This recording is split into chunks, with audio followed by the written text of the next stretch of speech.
But what's your question?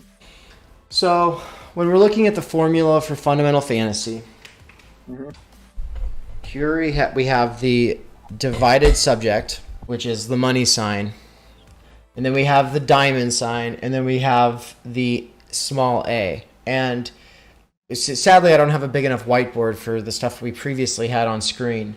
But basically, we have the divided subject, which is it's divided between the imaginary and the symbolic, Well, and it's better to say, no, it's better to say it's divided between language or prohibition, signifiers, and jouissance, right?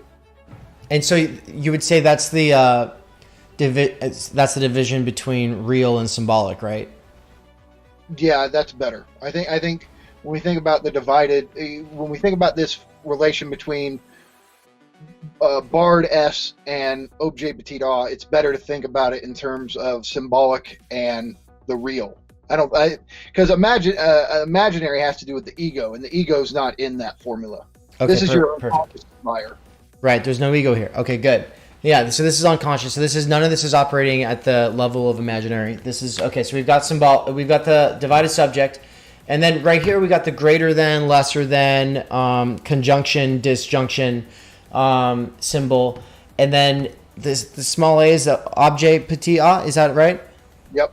Okay, And and that missing part of yourself that you think unconsciously at the unconscious level, that if you retrieve this lost object, you'll have full enjoyment. could you just like, I don't know, maybe like re-summarize the symbol of these things and how it plays out in these four veils that we've Yeah. discussed so far. So I think to go back to Zizek's example, right? So here's the thing. Imagine the Bard S as the German, the Nazi, right? And the little objet A, the little a, as the Jew. Well, the point is, the objet petit a is not something in the actual Jew, in actual Jewish people. It's a phantasmatic construction that's essentially being projected onto them. Lacan talks about this as the in you more than you, right? It's not something people actually have. So here's the point that Zizek makes when it comes to scapegoating the other, which we see happening all the time. So here's how it works, and we can add this onto the ideological fantasy. So how the Nazis fantasized about the Jew, right? We talked about feature 3, which is where you exchange like structural dynamics or deadlocks for empirical, and empirical means like it's imagistic, phantasmatic images of the other. And so here's how it works. The Nazis, there's one of two ways they viewed the Jews. It was like, okay, they either are depriving us of our enjoyment. They're the cause of our lack, right? They're what's castrating us and forcing us not to have enjoyment. And so that's one take. The other take, and you find this with any group that's scapegoating another group, it's not not necessarily they're taking our enjoyment. It's that they have an excessive amount of enjoyment themselves. Like either way, there's this inequality of jouissance. Like either they're taking our enjoyment from us, or they, for whatever reason, have access to some like intense enjoyment that we don't have. And so this is why the scapegoats are always hypersexualized. White Americans hypersexualize black people. Nazis hypersexualize Jews, right? You always see this. And Zizek points out that one of the indicators that you're dealing with this kind of scapegoating fantasy is that the scapegoat figure is always contradictory. So Jews were presented as dirty ghetto dwellers, but also sophisticated genius physicists, right? And the Nazis didn't catch any of this. Well, what do we do? What do you see in America with conservatives, right? Well, Mexicans are these lazy people who take welfare, and they're clogging up the system with their laziness. But at the same time, they're far more industrious than we are, and they outwork us, and they take the jobs we won't take. There's a fundamental contradiction in the view of like the migrant worker, just as there is with the Jew in Nazi Germany. And it's almost as if like the real itself is like paying us back. It's weird. It's like we're being paid back for our stupid scapegoating fantasies. Like there's all these structural dynamics at play that are causing our problems, but we exchange all of that complexity for the simplicity of a phantasmatic image or scapegoat. Right. But it's like we betray ourselves. It's like we can't really pull it off because every scapegoat figure to any outside observer is ridiculous. Like, it's like you want to say to the conservative, make up your fucking mind. Are Mexicans lazy, people who sit around and just take welfare, or are they super industrious people who outwork us? You can't have it both ways. And same thing with the Nazis, right? The Jews are these gross, unclean ghetto dwellers, but they're also these suave, sophisticated geniuses that seduce our daughters. Right. Right. Scapegoating fantasy is occurring when you get these contradictory figures.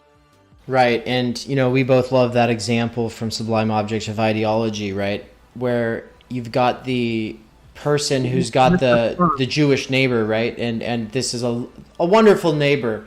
And you've got the person who's got the anti-Semitic like ideology, but and they get along with their good Jewish neighbor, but in their mind they're like, see, this is how sneaky they are, that they will come across as this good, as this friendly, nice neighbor, right? Absolutely. So everything that you perceive through those ideological filters serves as confirmation bias. So it doesn't matter if it's contradictory information. Everything. This is why the whole media. So this is why all of this Lacan stuff is so useful for me in thinking about critical media theory. It's like, what does the media fucking do?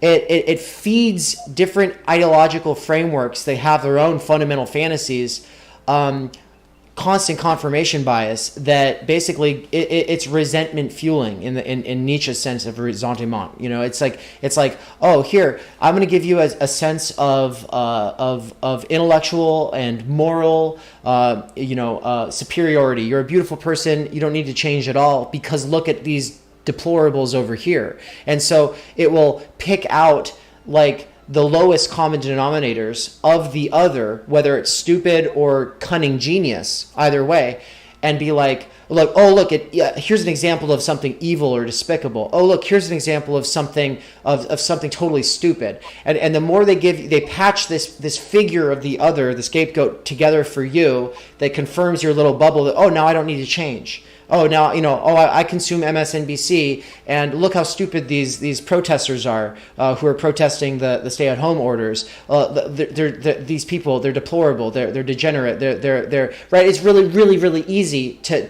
take the product of a system, which is these normies who've been constructed as stupid. I mean, they really are usually pretty dumb, but I mean. Hey, so they're the product of a system.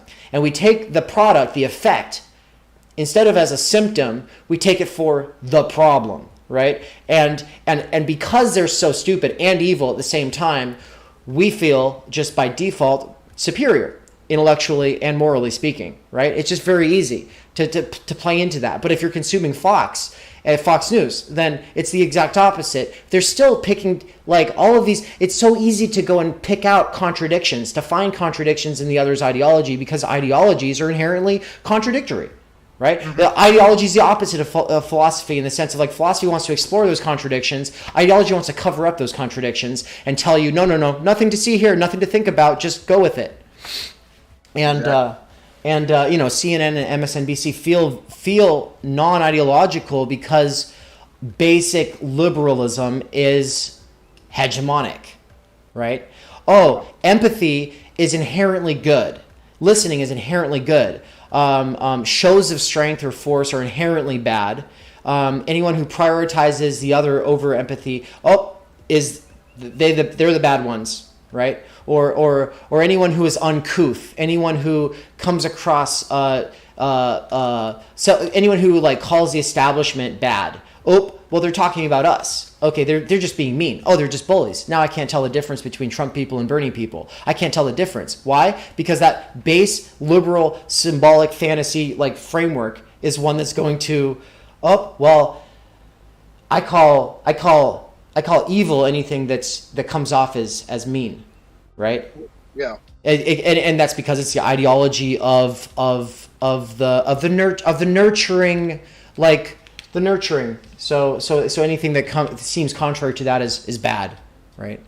And that's the thing. I mean, Zizek's point is, you are at your most ideological when you think you're not in ideology. Whenever you think you're at an idea or an activity that's non-ideological and fights ideology, is where you should be looking for ideology at its most effective. And that's the thing. Everybody is ideological except me, except like the subject, right? Everybody else is duped by ideology except me. And this is why Zizek's always emphasizing the movie Fight Club, right? He's like, no, to do ideology critique is to beat the shit out of yourself. It's very easy to kind of see this stuff operative in other people. The question is, what's your ideological fantasy? What are your ideological investments? Like, what are you libidinally invested in your society that helped you reproduce that society, right? And so he's saying you got to kind of take the scalpel to yourself to do ideology critique properly. But I want to say a couple things before moving on to traversing the fantasy. One is what we were talking about. Okay, you mentioned it. The way I like to word it is, when it comes to ideological fantasy, disconfirmation is confirmation. And what I mean is, ideological fantasy, Zizek calls it the frame, right? It's like you perceive the other through this specific framework. It's like you're seeing it through a certain, it's a good example is a filter, right? Like you put a filter on a photo to change the photo. You perceive the photo through the filter. Ideological fantasy is like that. So for the Nazi operating with the Nazi ideological fantasy, they perceive the Jew, actual Jewish people, through this filter, through this phantasmatic frame, and that fundamentally alters the perception of actual Jewish people. And it's like you project the phantasmatic image of the Jew onto actual Jewish people. And so no matter what a Jewish person does, this fantasy frame can always bend it back to confirm your phantasmatic image of the Jew. So the way that Zizek talks about it, he uses the example you mentioned of Mr. Stern, the Jewish neighbor. And so let me actually read this. He goes, that is why we are, this is from Sublime Object of Ideology, and it's on pages 49 and 50. So he says, that is why we are also unable to shake so-called ideological prejudices by taking into account the pre-ideological level of everyday experience, right? We like some sort of like mythical outside dimension of ideology. He says, the basis of this argument is that the ideological construction always finds its limit in the field of everyday experience, that it is unable to reduce, to contain, to absorb, and annihilate this level. So basically, the most ideological thing is thinking that there's some sort of brute everyday reality that can destroy your ideological fantasy. He's saying that's what is ideological or distorting. So he goes on, let us again take a typical individual in Germany in the late 1930s. He is bombarded by anti-Semitic propaganda depicting a Jew as a monstrous incarnation of evil, the great wire puller, and so on. But when he returns home, he encounters Mr. Stern, his neighbor, a good man to chat with in the evenings, whose children play with his. Does not this everyday experience offer an irreducible resistance to the ideological construction? So you want to say, well, see, he would encounter the goodness of Mr. Stern. He would go, see, Jews are not like what I'm being told in the media. That's all bullshit. And now I'm getting beyond my ideological fantasy. No, he says this actually works in favor of the scapegoating fantasy. Why? He says, the answer is, of course, no. If everyday experience offers such a resistance, then the anti-Semitic ideology has not yet really grasped us. Here's a great quote. An ideology is really holding us only when we do not feel any opposition between it and reality. That is, when the ideology succeeds in determining the mode of our everyday experience of reality itself.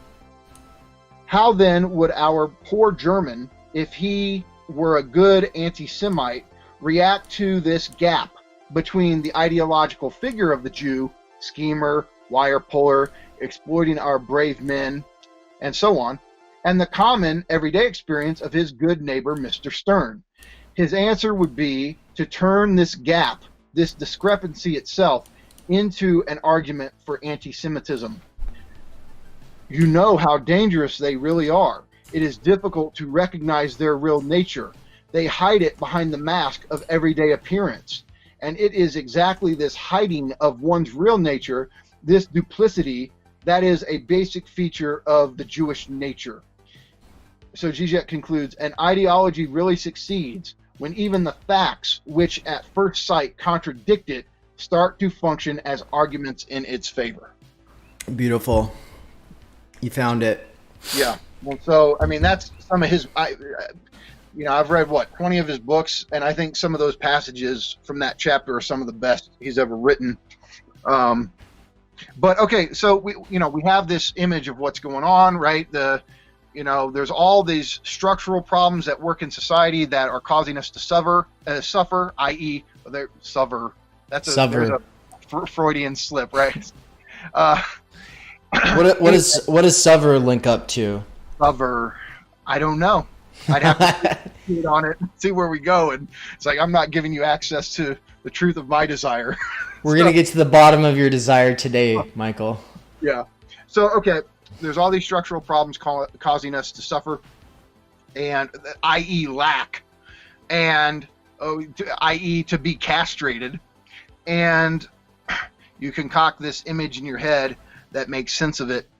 And so, yeah, the Jew is, to use that, the formula of fantasy, right? I think it would be something like, it would be the greater than sign, right? The fundamental fantasy would be of the Nazi ideology would be for the Bard S, the German subject, to become greater than that objet petit a, and the little a in this sense is the one who has stolen my jouissance, objet my objet a. So the fundamental fantasy is for the Bard subject to become greater than the theft of our enjoyment, the thief of our enjoyment. Right, because the small a is the object cause of desire. Right. It's the jouissance that you unconsciously posit that you had to give up in order to become socialized. It's what you sacrifice to become a, quote, human subject. And it's that concentrated, intense enjoyment that, like, you have all kinds of enjoyments throughout your day, but they're not it. They're not the final enjoyment, the jouissance with a capital J.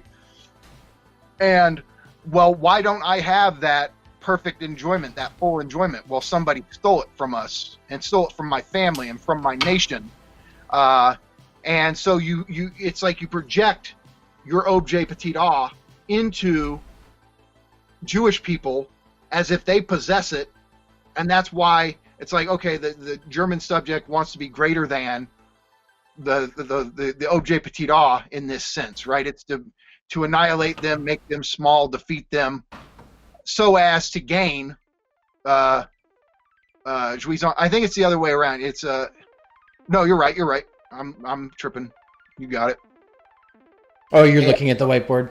Yeah, I just glanced at it. No, you're right. And so then I put those echo bracket or parentheses on the small a, and there you go. That's Nazism in a nutshell. You got the divided subjects greater than the small a, right? So in this case, it's the ones who the thief of the small a, the thief of enjoyment, the ones who have stolen our enjoyment or enjoy excessively at our expense.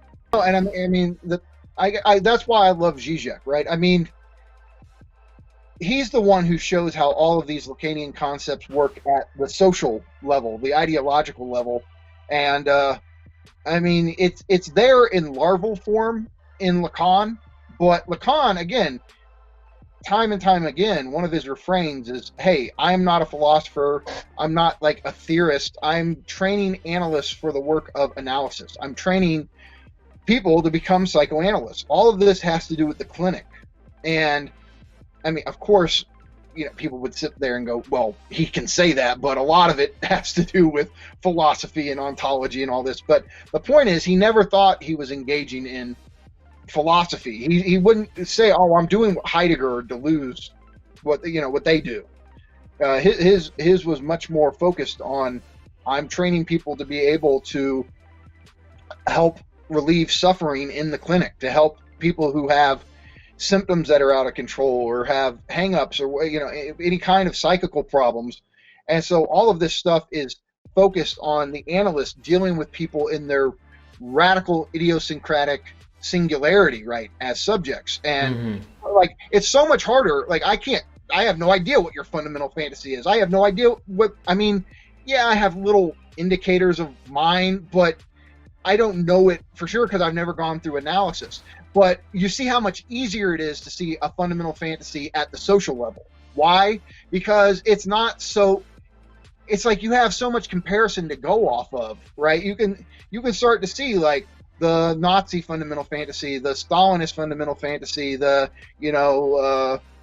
capital, like you can go through them because we all are much more aware of this generic aspect of society. It's basically like the ideological fantasy is the fundamental fantasy of a society, not of an individual person. And it's much easier to draw out the fundamental fantasy of society. To do it on a personal level, again, it would take years of analysis to work through this, but that's what the power of Zizek's work is showing how we can use all of these Lacanian concepts geared towards the clinic to also explain social reality. And so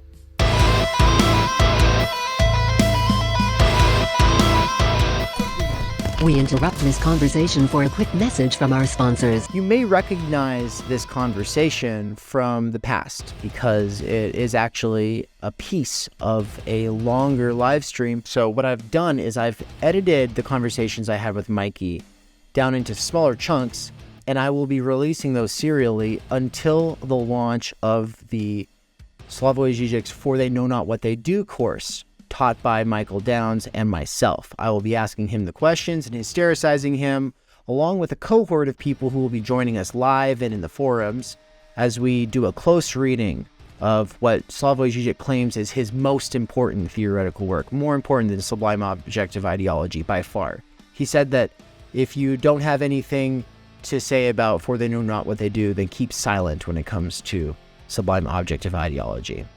But we don't just do close, thorough, hardcore readings. We also have some more introductory stuff. And so if you go to theory-underground.com/events, then you'll be able to see the dates of all of the upcoming events. You see that the Idea of University, taught by myself, Brian, and a couple of educators who are very close to me. And we wanted to focus on Karl Jasper's short work, The Idea of University, as a way to start the year, but it's also a way for Theory Underground to get off on the right track. January 25th is the Professional Managerial Class Consciousness course that I'm co-teaching with Elton LK of the Working Class Intelligentsia podcast. And then in February, on the 25th of February, launches Zizek's For They Know Not What They Do. Mikey has spent 2 decades getting himself to the point where he feels confident enough to teach this book. And I think that humility and effort that he's put in is something that we can all learn from. I mean, come on. He's like our own homegrown Zizek. He's like our own national treasure. I think that we really ought to uplift him and give credit where it's due, not just take him for granted and act like, we don't need to. So that's a part of the reason actually why I really appreciate Brian Becker from Singularity and Sublimity podcast. He's done a lot of amazing teaching work himself. A lot of people read the blog and then don't give credit where it's due. And that would be fine if he had a cushy academic career with tenure and all that. But he doesn't. He's working in a warehouse, supporting his mom. We need to hashtag free Mikey from wage labor so that he can spend more time doing what his passion is, which is teaching philosophy and theory, writing books. That's what we want. more of these kinds of conversations. Make it possible. Make a donation, 5, 15, 20, 50, 100. Make the donation today, please. It means a lot. Words are cheap. Money, now that's where it matters. Get your skin in the game. Show Mikey you care. I hope that we'll get to do a lot more of this in the near future. And then the last thing, I'm doing a countrywide tour this year. I will be on the East Coast, I will be on the West Coast, and I will be everywhere in between. So if you want me to come to your town or city, email me. It's down below. If you want to volunteer, be a part of the street team, host or guide while we're there, let me know. I hope to be in a city near you sometime this year, and I hope that you'll take one of my classes. Thanks.